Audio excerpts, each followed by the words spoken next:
ನನಗೆ ಯಾರ ಮೇಲೂ ದ್ವೇಷ ಇಲ್ಲ, ಅವರಿಗೂ ಯಾರ ಮೇಲೆ ದ್ವೇಷ ಇಲ್ಲ ಅಂತ ಮಹಿಳೆ ಹೇಳಬೇಕಾದ್ರೆ ಈ ಪೊಲೀಸರಿಗೆ ಯಾಕಿಷ್ಟು ದಾಡಿ? ಏನಾಗಿದೆ ನಿಮಗೆ? ನಿಮಗೆ ಡ್ರಗ್ಸ್ ಅನ್ನು ಕಂಟ್ರೋಲ್ ಮಾಡ್ಲಿಕ್ಕೆ ಆಗುದಿಲ್ಲ ಈ ಎಸ್ಪಿಗೆ.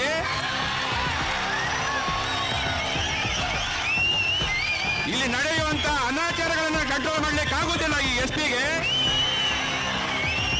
ಬಡವರನ್ನ ಜೈಲಿಗೆ ತಳ್ಳುವಂತ, ಮಹಿಳೆಯರನ್ನ ಜೈಲಿಗೆ ತಳ್ಳುವಂತ ಒಂದು ದಾರುಣ್ಯವನ್ನ ತೋರಿಸುವಂತ ಎಸ್ಪಿ ಉಡುಪಿಗೆ ಖಂಡಿತವಾಗಿ ಬೇಡ. ಬ್ರಿಟಿಷರ್ ಬರ್ತಾರೆ ಒಮ್ಮೆ ಎಸ್ಪಿ. ನಾನು ಹೇಳಿದೆ ಎಸ್ಪಿಗೆ, ನಾನು ನಿಮ್ಮ ಹತ್ರ ಏನೂ ಬೇಡಿಕೆ ಇಡೋದಿಲ್ಲ. ಕಳ್ಳರನ್ನ ಹಿಡಿ, ಸುಳ್ರನ್ನ ಹಿಡಿ, ಯಾರನ್ನು ಹಿಡಿ, ಆದ್ರೆ ಕೋಳಿ ಅಂಕಕ್ಕೊಂದು ಅವಕಾಶ ಕೊಡು. ಮಲ್ಪೆ ಬಂದರು ನಾನು ಯಾವಾಗಲೂ ಹೇಳೋದುಂಟು, ಸಾವಿರಾರು ಲಕ್ಷಾಂತರ ಜನರಿಗೆ ಇದು ಬಂಗಾರದ ಬಟ್ಟಲು ಎಂಬತಕ್ಕಂಥ ಮಾತನ್ನು ಹೇಳ್ತಾ ಇದೆ. ಇವತ್ತು ನನ್ನ ಕುಟುಂಬ ಉದ್ಧಾರ ಆಗಬೇಕಿದ್ರೆ, ಇಲ್ಲಿ ದುಡಿಯುವವರ ಕುಟುಂಬ ಉದ್ಧಾರ ಆಗಬೇಕಿದ್ರೆ, ಪರ ಊರಿನಿಂದ ಬಂದವರ ಕುಟುಂಬ ಉದ್ಧಾರ ಆಗಬೇಕಿದ್ರೆ, ಸರ್ವ ಧರ್ಮ ಸರ್ವ ಜಾತಿಯವರ ಕುಟುಂಬ ಉದ್ಧಾರ ಆಗಬೇಕಾದ್ರೆ ಮಲ್ಪೆಯ ಪಾಲಿಗೆ ಒಂದು ಬಂಗಾರದ ಬಟ್ಟಲು ಯಾವುದು ಅಂತ ಕೇಳಿದ್ರೆ ನಮ್ಮ ಮುಂಡ ಎಂಬತಕ್ಕಂಥದ್ದನ್ನು ನಾನು ಬಹಳ ಹೆಮ್ಮೆಯಿಂದ ಹೇಳಲಿಕ್ಕೆ ಬಯಸ್ತೇನೆ. ಇಲ್ಲಿ ಮಂಗಳೂರಿನ ನವಮಂಗಳೂರಿನ ಬಂದರು ಇಲ್ಲಿಗೆ ಬರಬೇಕಾಗಿತ್ತು. ಇಲ್ಲಿ ಬರ್ತಿದ್ರೆ ಕಿಲೋಮೀಟರ್ ಗಟ್ಟಲೆ ನಮ್ಮ ಭೂಮಿಯನ್ನೆಲ್ಲ ಸ್ವಾಧೀನಪಡಿಸಿ ದೊಡ್ಡ ದೊಡ್ಡ ಶಿಪ್ಗಳು ಬರ್ತಾ ಇದ್ವು.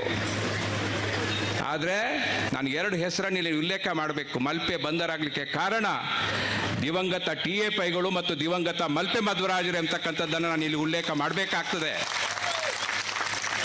ಅವರ ಒಂದು ಹೋರಾಟದ ಫಲದಿಂದ ಇಲ್ಲಿ ಇವತ್ತು ಮಲ್ಪೆ ಮೀನುಗಾರಿಕಾ ಬಂದರಾಗಿದೆ.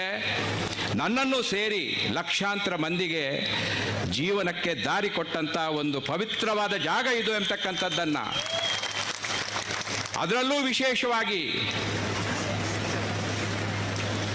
ಮೀನುಗಾರಿಕೆಗೆ ಬಹಳ ದೊಡ್ಡ ಶಕ್ತಿ ಕೊಟ್ಟಂಥವ್ರು ಯಾರು ಅಂತ ಕೇಳಿದ್ರೆ ನಮ್ಮ ತಾಯಂದಿರು, ಮೀನುಗಾರ ಮಹಿಳೆಯರು. ಮನೆಯನ್ನು ನಡೆಸುವಂಥ, ಮಕ್ಕಳಿಗೆ ವಿದ್ಯಾಭ್ಯಾಸ ಕೊಡುವಂಥ, ಕಷ್ಟಪಟ್ಟು ದುಡಿಯುವಂಥ ಒಂದು ಪ್ರವೃತ್ತಿ ಅನೇಕ ದಶಕಗಳಿಂದ ನಡೆಸ್ಕೊಂಡು ಬಂದವರು ನಮ್ಮ ಮೀನುಗಾರ ಮಹಿಳೆಯರು. ಅತ್ಯಂತ ಪ್ರಾಮಾಣಿಕರು. ಮೀನುಗಾರ ಮಹಿಳೆಯರಿಗೆ ಸಾಲ ಕೊಟ್ಟರೆ 100ಕ್ಕೆ 100 ವಸೂಲಾತಿ ಆಗುವಂತಹ ಒಂದು ಸಾಲ ಯಾವುದಿದ್ರೆ ಅದು ಮೀನುಗಾರ ಮಹಿಳೆಯರಿಗೆ ಕೊಟ್ಟಂತಹ ಸಾಲ ಎಂಬತಕ್ಕಂಥದ್ದನ್ನು ನಾನು ಈ ಸಂದರ್ಭದಲ್ಲಿ ಹೇಳಲಿಕ್ಕೆ ಬಯಸ್ತೇನೆ. ಇವತ್ತು ದುಡಿದು ತಿನ್ನುವಂಥ, ಪ್ರಾಮಾಣಿಕವಾಗಿ ದುಡಿದು ತಿನ್ನುವಂಥ ಒಂದು ಪ್ರವೃತ್ತಿ ಮೀನುಗಾರ ಮಹಿಳೆಯರದಾಗಿದೆ. ನಾನು ಕೇಳ್ತಾ ಇದ್ದೀನಿ ಎಸ್ ಪಿ ಅವರಿಗೆ, ಹೆಚ್ಚಿನ ಅಂಶ ಉಡುಪಿ ಜಿಲ್ಲೆಯ ಇತಿಹಾಸದಲ್ಲಿ ಉಡುಪಿ ಜಿಲ್ಲೆಯವರೇ ಕೊನೆಯ ಉಸ್ತುವಾರಿ ಮಂತ್ರಿ ನಾನೇ ಆಗಿದ್ದೆ 2018ರಲ್ಲಿ. ನನ್ನ ನಂತರ ಬಂದವರೆಲ್ಲ ಹೊರಗಿನವರೇ ಬಂದದ್ದು. ಅವರಿಗೆ ಮಲ್ಪೆ ಮೀನುಗಾರಿಕೆ ಬಂದರಂದ್ರೆ ಏನು, ಮೀನುಗಾರಿಕೆ ಅಂದ್ರೆ ಏನು ಅಂತ ಗೊತ್ತಿಲ್ಲದಂತಹ ಉಸ್ತುವಾರಿ ಮಂತ್ರಿಗಳು ಬಂದಿರೋದ್ರಿಂದ ಈ ರೀತಿಯ ಅನಾಹುತ ನಡೆದಿದೆ. ಎಲ್ಲೋ ಬೆಂಗಳೂರಿನಲ್ಲಿ ಕೂತ್ಕೊಂಡು ಲಕ್ಷ್ಮೀ ಹೆಬ್ಬಾಳ್ಕರ್ ಅವರು ಹೇಳಿಕೆಯನ್ನು ಕೊಡ್ತಾರೆ, ನನಗೆ ದಿಗ್ಭ್ರಮೆ ಆಗಿದೆ ಅಂತ. ಮುಖ್ಯಮಂತ್ರಿಗಳು ಹೇಳಿಕೆ ಕೊಡ್ತಾರೆ, ನನಗೆ ದಿಗ್ಭ್ರಮೆ ಆಗಿದೆ ಅಂತ. ಮುಖ್ಯಮಂತ್ರಿಯ ಜಿಲ್ಲೆ ಮೈಸೂರಿನಲ್ಲಿ 300 ಜನ ಸೇರಿ ಪೊಲೀಸ್ ಸ್ಟೇಷನ್ಗೆ ಬೆಂಕಿ ಹಾಕುವಾಗ ಮುಖ್ಯಮಂತ್ರಿಗಳಿಗೆ ದಿಗ್ಭ್ರಮೆ ಆಗಲಿಲ್ಲ.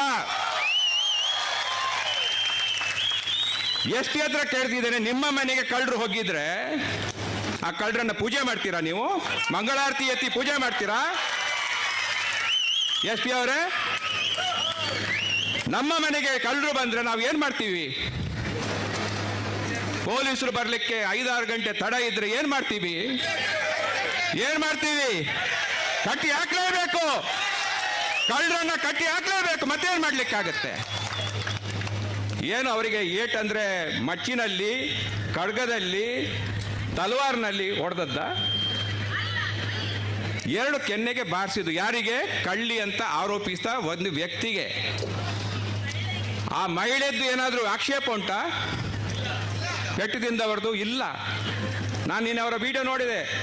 ನನಗೆ ಯಾರ ಮೇಲೂ ದ್ವೇಷ ಇಲ್ಲ, ಅವರಿಗೂ ಯಾರ ಮೇಲೆ ದ್ವೇಷ ಇಲ್ಲ ಅಂತ ಮಹಿಳೆ ಹೇಳಬೇಕಾದ್ರೆ ಈ ಪೊಲೀಸರಿಗೆ ಯಾಕಿಷ್ಟು ದಾಡಿ? ಏನಾಗಿದೆ ನಿಮಗೆ? ನಿಮಗೆ ಡ್ರಗ್ಸ್ ಅನ್ನ ಕಂಟ್ರೋಲ್ ಮಾಡ್ಲಿಕ್ಕೆ ಆಗುದಿಲ್ಲ ಈ ಎಸ್ ಪಿಗೆ.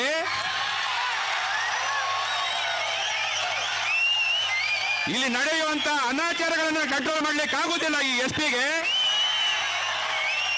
ಬಡವರನ್ನ ಜೈಲಿಗೆ ತಳ್ಳುವಂತ, ಮಹಿಳೆಯರನ್ನ ಜೈಲಿಗೆ ತಳ್ಳುವಂತ ಒಂದು ದಾರುಣ್ಯವನ್ನ ತೋರಿಸುವಂತ ಎಸ್ ಪಿ ಉಡುಪಿಗೆ ಖಂಡಿತವಾಗಿ ಬೇಡ.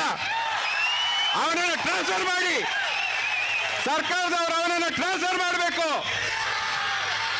ಎಂತೆಂತ ಎಸ್ ಪಿ ಅವರನ್ನ ನಾವು ನೋಡಿದ್ದೇವೆ, ಅನ್ನಮಾಲೇನಂತ ಎಸ್ ಪಿ ಅನ್ನ ನೋಡಿದ್ದೇವೆ. ಇವನು ಯಾವ ಲೆಕ್ಕ? ಏನಂತ ಎನ್ಸಿದ ನೀವ? 62 ಅಮಾಯಕ ಕಾನ್ಸ್ಟೇಬಲ್ಗಳನ್ನ ಸಸ್ಪೆಂಡ್ ಮಾಡಿದ್ದಾನೆ. ಗುಬ್ಬಿಯ ಮೇಲೆ ಬ್ರಹ್ಮಾಸ್ತ್ರ ಹಾಡುವಂತ ಅವನು ಉಡುಪಿಗೆ ಬಂದಾಗ ಹೇಳಿದೆ, ನಾನು ಹೇಳಿದೆ ಅವನಿಗೆ, ನೋಡಪ್ಪ ಅನ್ನಮಲೆ ಅಂತ ಎಸ್ ಪಿ ಬಂದ, ನಮ್ಮಲ್ಲಿ ಕೋಲಗಳಾದಾಗ ಒಂದು ಕೋಳಿ ಅಂಕ ಅಂತ ನಡೀತದೆ. ಯಶ್ಪಾಲ್ ಅವ್ರ ಮೊನ್ನೆ ವಿಧಾನಸಭೆಯಲ್ಲಿ ಪ್ರಸ್ತಾಪ ಮಾಡಿದ್ರು.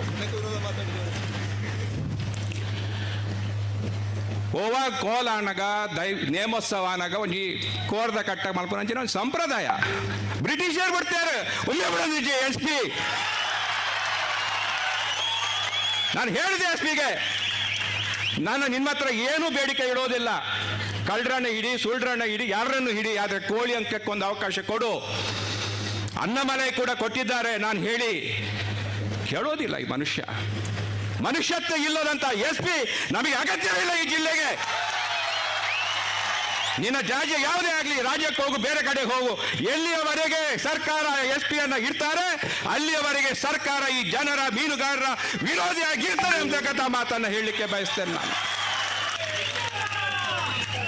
ಮಹಿಳೆಯರನ್ನ, ಮೀನುಗಾರ ಮಹಿಳೆಯರನ್ನ, ಪ್ರಾಮಾಣಿಕವಾಗಿ ದುಡ್ದು ತಿನ್ನುವಂತ ಮಹಿಳೆಯರನ್ನ ಜೈಲಿಗೆ ಹಾಕುವುದಂದ್ರೆ ಬಹಳ ಸುಲಭ ಅಂತ ಎನ್ಸ್ಕೊಂಡಿದ್ದೀರಾ ನೀವು? ಇದು ನಿಮ್ಮ ಪೌರುಷವ? ಇದು ನನ್ನ ಪ್ರಶ್ನೆ.